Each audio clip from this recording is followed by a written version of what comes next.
Assalamualaikum warahmatullahi wabarakatuh. Salam bahagia Bapak Ibu Guru Penggerak. Perkenalkan, nama saya Sulastri Umara MPD, calon Guru Penggerak Angkatan 10 Kabupaten Lombok Timur. Video ini menjelaskan koneksi antar materi modul 2.1 pembelajaran berdiferensiasi. Apa itu pembelajaran berdiferensiasi? Pembelajaran berdiferensiasi adalah usaha guru dalam menyesuaikan proses pembelajaran di kelas untuk memenuhi kebutuhan belajar murid. Pembelajaran berdiferensiasi ini adalah pembelajaran untuk mendukung murid di sekolah kita. Artinya apa? Anak itu memiliki keunikan yang berbeda-beda, dengan latar yang berbeda-beda, sehingga setiap murid memiliki kecepatan belajar, gaya belajar, minat, dan kebutuhan yang berbeda. Oleh karena itu, guru menyesuaikan konten, proses, dan produk pembelajaran untuk mendorong pertumbuhan dan kesuksesan semua siswa. Bagaimana cara untuk dapat melakukan pembelajaran berdiferensiasi? Agar dapat melakukan pembelajaran berdiferensiasi di kelas, guru harus memahami tujuan pembelajaran. Selanjutnya, mengetahui dan merespon kebutuhan murid, menciptakan lingkungan belajar yang menyenangkan untuk murid, melakukan manajemen kelas yang efektif, dan melakukan penilaian yang berkelanjutan. Berkaitan dengan kebutuhan belajar murid, guru harus memahami 3 aspek. 1. Kesiapan belajar murid atau readiness. 2. Minat belajar murid. Dan 3. Profil belajar murid. Kesiapan belajar murid atau readiness. Guru harus menilai kemampuan awal dan menentukan apa yang murid ketahui dan dimanapun berada. Minat murid. Minat setiap anak berbeda-beda.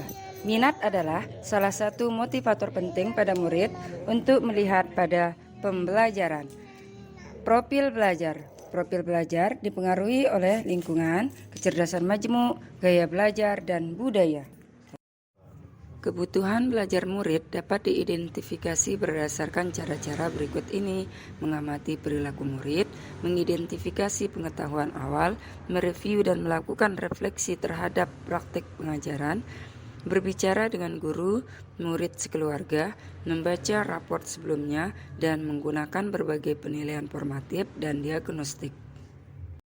Strategi untuk mendiferensiasi pembelajaran adalah diferensiasi konten, proses, dan produk. Diferensiasi konten berkaitan dengan apa yang kita ajarkan, seperti materi, konsep, atau keterampilan yang perlu dipelajari berdasarkan kurikulum.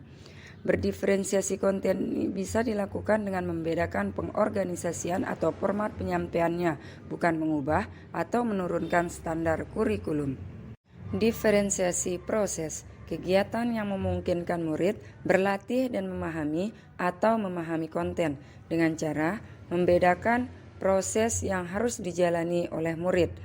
Diferensiasi produk, bukti yang menunjukkan apa yang telah murid pahami dengan cara membedakan atau memodifikasi produk sebagai hasil belajar murid, hasil latihan, penerapan dan pengembangan apa yang telah dipelajari.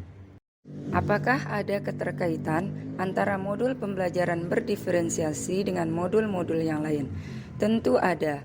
Untuk dapat melakukan pembelajaran diferensiasi, maka guru harus berusaha memenuhi kebutuhan belajar anak sesuai dengan kodrat alam dan kodrat zaman berdasarkan Ki Hajar Dewantara. Dalam melakukan pembelajaran berdiferensiasi, seorang guru penggerak harus berpihak pada murid, reflektif, mandiri, kolaboratif, dan inovatif untuk menciptakan pembelajaran berdiferensiasi agar dapat memenuhi kebutuhan murid. Dengan demikian, seorang guru penggerak dapat mewujudkan kepemimpinan murid dengan menuntun murid merdeka belajar. Hal ini sesuai dengan nilai dan peran guru penggerak. Pembelajaran berdiferensiasi dapat menjadi salah satu strategi untuk mewujudkan visi guru penggerak yang berpihak pada murid. Dalam pelaksanaan pembelajaran berdiferensiasi antara guru dan murid, harus ada kesepakatan kelas terlebih dahulu agar proses pembelajaran dapat berjalan dengan baik sesuai dengan nilai-nilai budaya positif. Demikianlah koneksi materi modul 2.1. Semoga bermanfaat. Terima kasih.